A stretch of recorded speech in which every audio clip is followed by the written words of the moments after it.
Good morning everyone. আজকে 26 তারিখ 26 জানুয়ারি 2024। তো হ্যাপি রিপাবলিক ডে, প্রজাতন্ত্র দিবসে সকলকে শুভেচ্ছা জানাই। তো এখন বাজে 7:17। তো আজকে আমি আর আমার ওয়াইফ আমরা দুজন অনেক দিন পরে আবার রাইডে বেরালাম। এবার আমরা সোলো রাইডে যাচ্ছি, আর কেউ আমাদের সাথে নেই। প্ল্যান তো আছে ইস্ট সিকিম যাওয়ার। তো চলো যেতে যেতে তোমাদের সঙ্গে কথা হবে। ঠিক আছে, কোনটা দে, ওটা ফুল করো।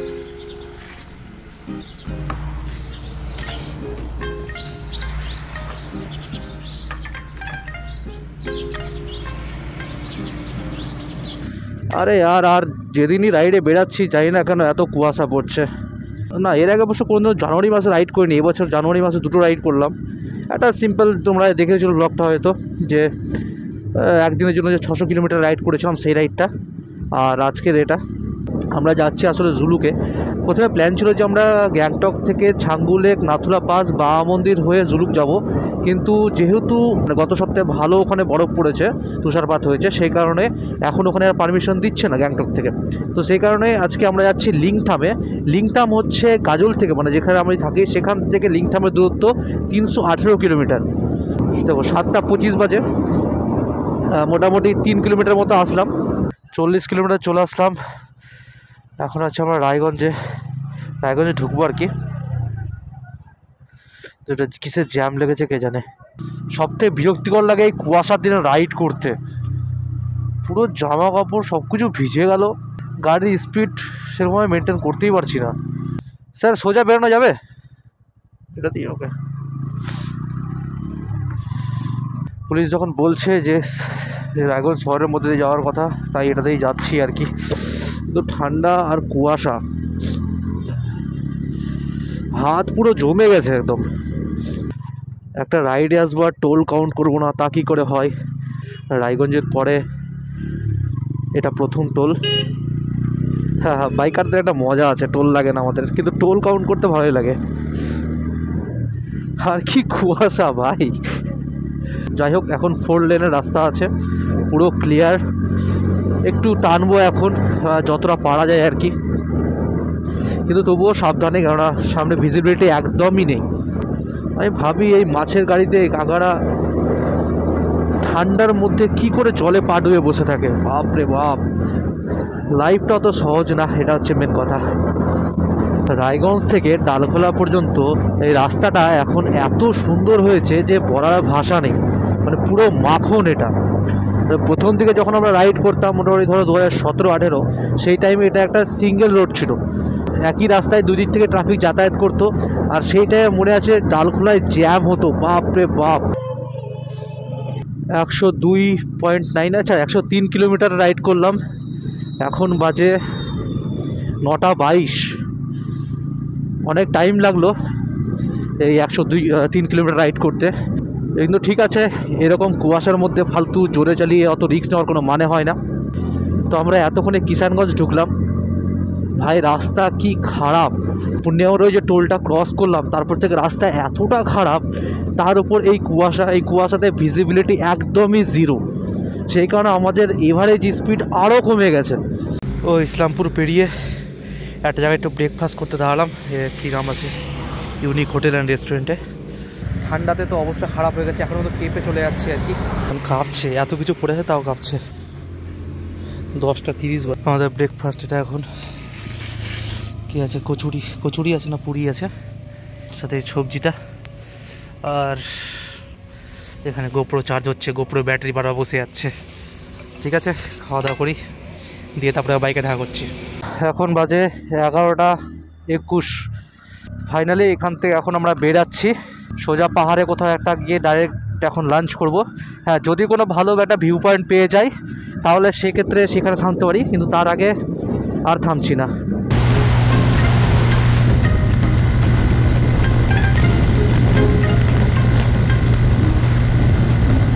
আজকের দিনে এটা হচ্ছে 3 নম্বর আর লাস্ট টোল।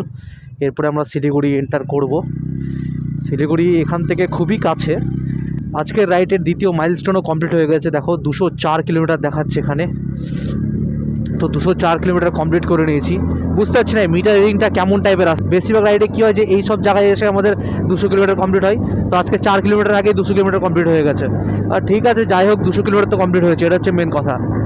আর সবথেকে বড় কথা ভাই, রোদ উঠেছে, ওয়েদার গরম হয়েছে, এখন রাইড করে সত্যি মজা পাওয়া যাচ্ছে। আমাদের কিন্তু এখান থেকে বাম দিক যেতে হবে, ডাইরেক্ট ফ্লাইওভার দিয়ে গেলে হবে না। দেখো এখানে লেখা আছে বাম দিকে বাগডোগরা, আর সোজা গেলে কিন্তু ফুলবাড়ি। তো ফুলবাড়ি আমাদের গিয়ে কোনো লাভ নেই। আমাদের যদি শিলিগুড়ি যেতে তবে আমাদের বাম দিকে রাস্তাটা নিয়ে সোজা যেতে হবে, সোজা গেলে বাগডোগরা পরে শিলিগুড়ি, দেন তারপর যদি সেবক যেতে হয় সেবক যেতে পারো এই রাস্তা দিয়েই। তো ফুলবাড়ির ওই রাস্তা দিয়েও শিলিগুড়ি যাওয়া যায়, ঠিক আছে, ওটা দিয়ে বরঞ্চ রাস্তাটা একটু ভালো হয়। কিন্তু এটা দিয়ে গেলে কি, এটা দিয়ে স্ট্রেট পথ, পার্সোনালি আমাদের এই রোডটা দিয়ে গিয়ে না অভ্যাস হয়ে গেছে। হ্যাঁ, যদি ফেরার সময় কোনো কারণে আমাদের শিলিগুড়ি ঢুকতে হয় তবে আমরা ওই রুটটা নিই, ফুলবাড়ির যে রুটটা আছে ওই রুটটা আসার জন্য সব থেকে বেস্ট রুট ওটা। সাধারণত যে টাইমে আমরা ফিরি সেই টাইমে বিকেল বা সন্ধ্যে হয় শিলিগুড়ি ঢুকতে, তো সেই টাইমে শিলিগুড়িতে প্রচুর জ্যাম থাকে। আর শিলিগুড়ি টু বাগডোগরা রুটটাতে প্রচুর ট্রাফিকের কারণে ভালো লাগে না ভাই, ট্রাফিকের গাড়ি বাইক চালাতে একদম ভালো লাগে না, সে কারণে আমরা ফুলবাড়ির ওই রুটটা নিই।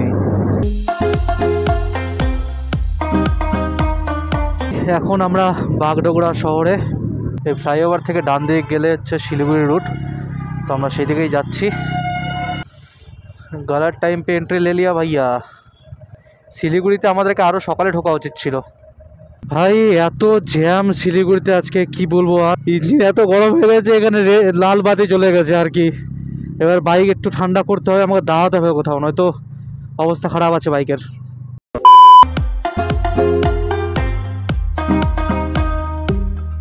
জাস্ট সেবক পেরালাম, আমরা সোজা যাব। এর আগের দিন দেখেছিলে ব্লগে যে আমরা ডান দিক গেছিলাম। প্রথমত আমরা যাবো হচ্ছে রংপুর থেকে আমরা ডান দিক যাব। তো রংপুর ডিস্টেন্স আমি এখনও দেখিনি এখন কতটা আছে, এখন মোটামুটি 1:18 বাজে। সেই 11টার দিকে মনে আমরা ব্রেকফাস্ট করেছিলাম, তারপরে আর কিছু খাওয়া হয়নি। তো ভাবছি যে একবারে রংপুরতে গিয়েই খাওয়া দাওয়া সারবো। ডান দিকে তিস্তা নদী, এখন তো দেখো কত শান্ত, জল নেই। যখন বন্যা হয়েছিল এই জল কতটা উপরে এসেছিল।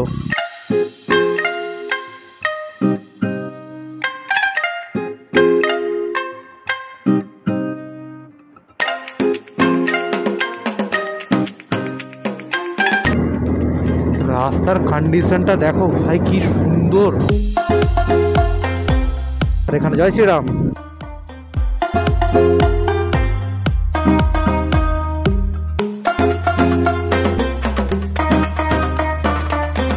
নদীতে কতটা চর জমেছে দেখো, এতটা ছিল না আগে।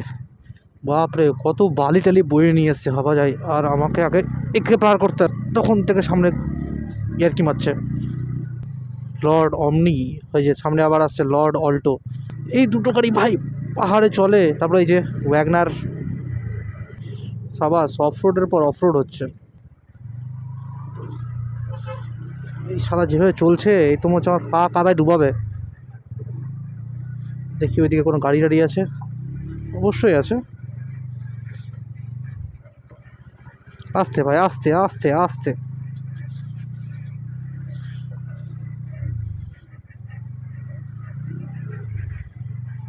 আবার আছে গাড়ি, কেন এত গাড়ি কেন? ওই বাবা,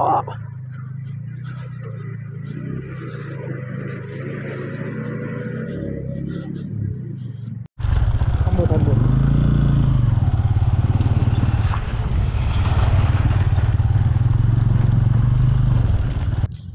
সেটা হচ্ছে তিস্তা বাজার এরিয়া।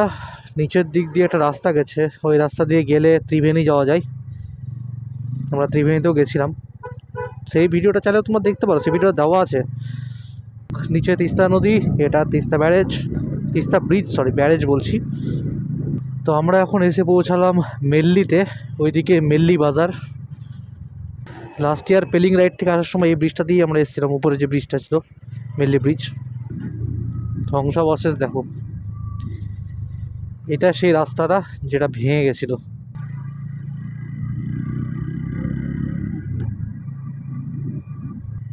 রাস্তার কন্ডিশন তো খুব একটা বেশি ভালো নাই। প্রথম কয়েক কিলোমিটার খুব ভালো ছিল, তারপরে আস্তে আস্তে এরকম রাস্তা খারাপ হতে শুরু করেছে। আসলে একটা বড় প্রাকৃতিক দুর্যোগ এসেছিলো, তোমরা সবাই জানো, সেই কারণেই রাস্তার অবস্থা এরকম।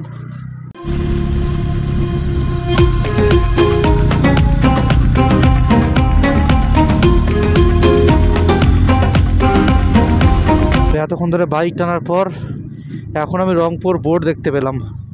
আর মাত্র 2 কিলোমিটার এখান থেকে রংপুর। সাবাস, সেই জায়গাটা দেখে মনে হচ্ছে যে অন্য কোথাও চলে এসেছি। রংপুর তো ওদিকে আছে, ঠিক আছে, এটা নতুন ব্রিজ হয়েছে, এই ব্রিজটা আমি যাই না, দেখিনি আমি। ঠিক আছে, আমরা যাবো হচ্ছে তোমার लिंगथाम। भैया लिंगथाम किस तरफ जाए? लिंगथाम के लिए लिंगथाम लिंगथाम। हाँ हाँ हाँ हाँ। अच्छा अच्छा अच्छा अच्छा अच्छा। ये ब्रिज क्या नया है? हाँ वही तो, मतलब वो याद नहीं है, पहले भी आया था मैं, ठीक है, तो वही देख रहा हूँ। अच्छा, ये रूट से ना, ठीक है, थैंक यू। তাই বলি, একটা রোড তো আমি দেখিনি। ঠিক আছে, তো আমরা যাবো ডান দিকে, দেখিনি গাড়ি টাড়ি আছে নাই নাই। এটা নতুন রুট তৈরি হয়েছে, তাই কনফিউজ হয়ে গেছিলাম। হঠাৎ করে দেখি নতুন জায়গা, ম্যাপেও দেখাচ্ছিল এরকম রুট, আমি ম্যাপে দেখেও কনফিউজ হয়ে গেছিলাম, ব্যাপার কি, মানে এরকম কেন। এই যে ব্রিজটা আসতো, এটা এখন ওয়েস্ট বেঙ্গলের দ্য এন্ড। আর এখন সিকিমে অফিসিয়ালি এন্টার করব। গাড়ির নাম্বারটাও নেবে ওরা। Welcome to Sikkim. বাহ, এখন কেউ নাম্বারও নোট করে না, বাহ। আমরা যাব ডান দিকে লিংথামের জন্য, কোনো সিগন্যালই নেই ভাই। এমন এক রাস্তায় আসলাম, এটা হচ্ছে পুরো নির্জন এরিয়া। লাস্টবার ঋষিকোলা যাওয়ার পথে এই রুটটাই নিয়েছিলাম, আর তখন বৃষ্টিতে ভিজে ভিজে গেছিলাম, তাই রুটটা অতটা মজা নিতে পারিনি। কিন্তু যাই হোক, কিছু কিছু লোক দেখা যাচ্ছে।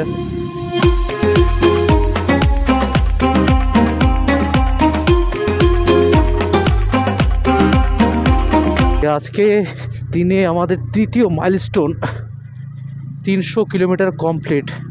এতক্ষণে আমরা 311 কিলোমিটার রাইড করলাম। আর কোথায় আছি তা জানি না, ম্যাপে দেখতে হবে, ম্যাপ এখনও বের করিনি আমি। আপাতত যত রাস্তা চিনি তত রাস্তা চলে যাচ্ছি, তারপরে ম্যাপ বের করব। তার আগে ভিউটা একটু দেখে নাও বস, জানি না গোপ্রোতে কতটা আসছে। দেখো, মানঝি দ্য মাউন্টেন ম্যানের রাস্তা এগুলো। ভাই কি বলবো, তখন থেকে জাস্ট চলেই যাচ্ছি। আমার মেমোরি এত শর্ট টাইম হয়ে গেছে, আমি গাজিনি হয়ে গেছি, বুঝতে পারছি। আমার এগুলো রাস্তা মনেই পড়ছে না, যেগুলো রাস্তাও ছিল ওই টাইমে। রোড়াথাঙ্গায় এখন আমরা একটা ব্রেক নিলাম, 3:29 বাজে। ওই ঠান্ডা লাগছে? ঠান্ডা লাগছে? একা একা পেছনে বসে বোর হচ্ছে, আর কিচ্ছু না। এখনও যাই না কত দূর বাকি, এখন ম্যাপ খুলবো, ম্যাপ খুলে দেখবো কত দূর যেতে হবে, কোনটা রাস্তা। এখানে দুটো রাস্তা ভাগ হয়েছে, একটা এইদিকে যাচ্ছে আর একটা এই ব্রিজ দিয়ে সোজা চলে যাচ্ছে। বৃষ্টি পড়ছে মনে হচ্ছে হালকা পাতলা, ও বাবা, এখন আবার বৃষ্টি পড়ছে ঠান্ডার মধ্যে, কি বলবো। আর এখন একটু খাওয়া দাওয়া করবো, প্রচণ্ড খিদা পেয়েছে, আগে খাওয়া দাওয়া করে নিই তারপরে।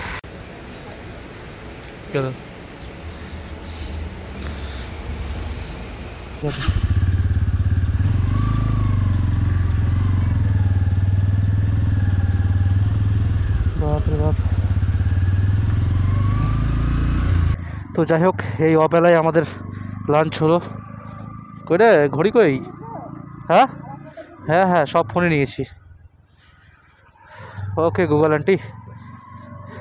তো ম্যাপও অন করে নিয়েছি। লিখতে হবে এখন আরও 22 কিলোমিটার, 56 মিনিট লাগবে বলছে।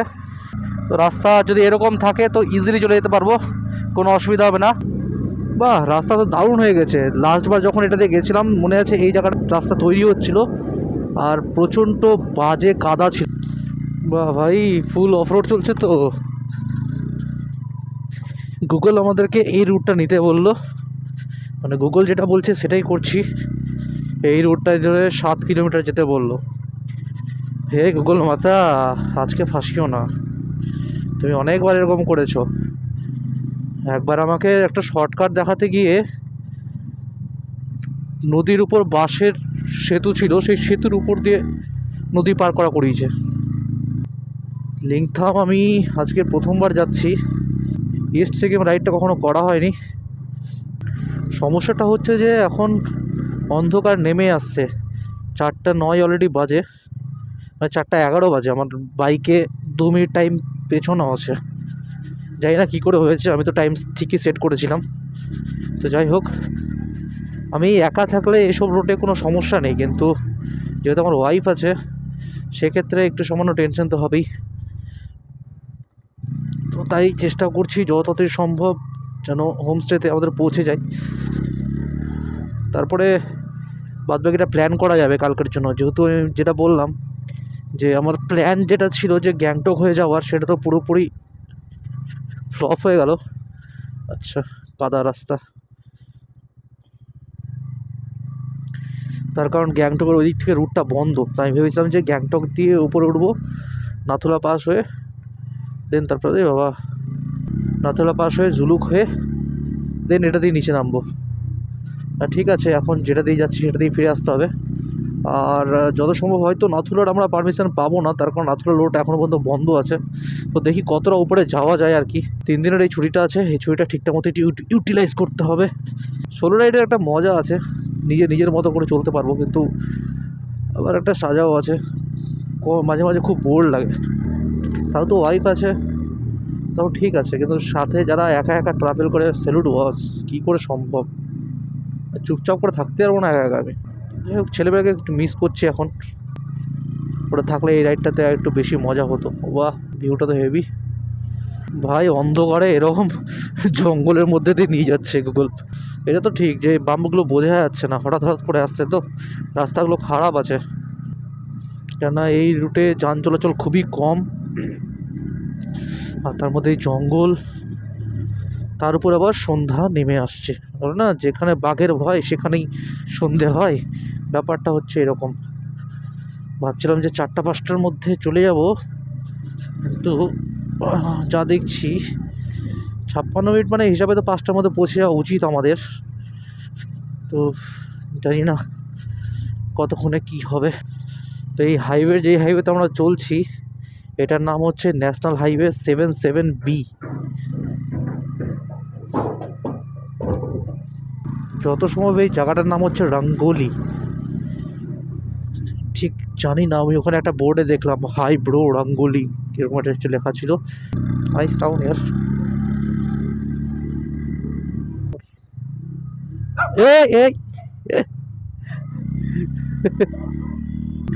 কুকুর তাড়া করলে ভাই কখনো দৌড়াবা না, কেন এতে তোমার যেন রিস্ক হতে পারে, কুকুরের জানটাও রিস্ক হতে পারে। তাই দাঁড়িয়ে যাও, কিছু করবে না। অচেনা দেখলে তারা করবেই কুকুর, এটা তার স্বভাবে আছে।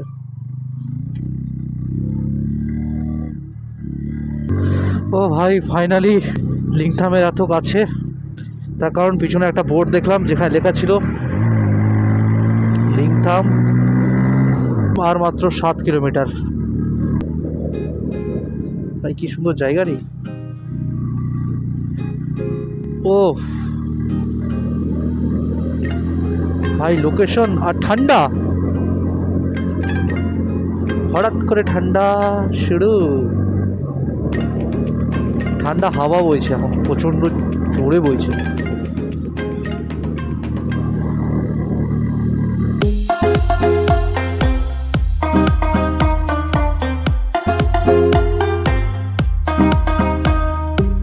তো এটা হচ্ছে লিংথাম, আমাদের হোমস্টেটা খুঁজতে হবে। তো এখন বাজে 5টা 18, আমরা ফাইনালি এখন লিংথামে পৌঁছে গেলাম। এই রুমটা আমরা পেলাম আর কি। প্রথমে যেই হোটেলটা বুক করেছিলাম সেই হোটেলে জলের সমস্যা থাকার কারণে আমাদেরকে এখানে শিফট করলো, কিন্তু সবই জানি জলের সমস্যা না, আসলে আমাদের রুমটা অন্যভাবে দিয়ে দিয়েছিলো। তো 1-2 জন হয়তো ঝামেলা করে লাভ নেই। আর বাইকটা হচ্ছে ওখানে নিচে পার্ক করে গেছি। তো অন্ধকার হয়ে আসছে, কালকে সকালে দেখাবো।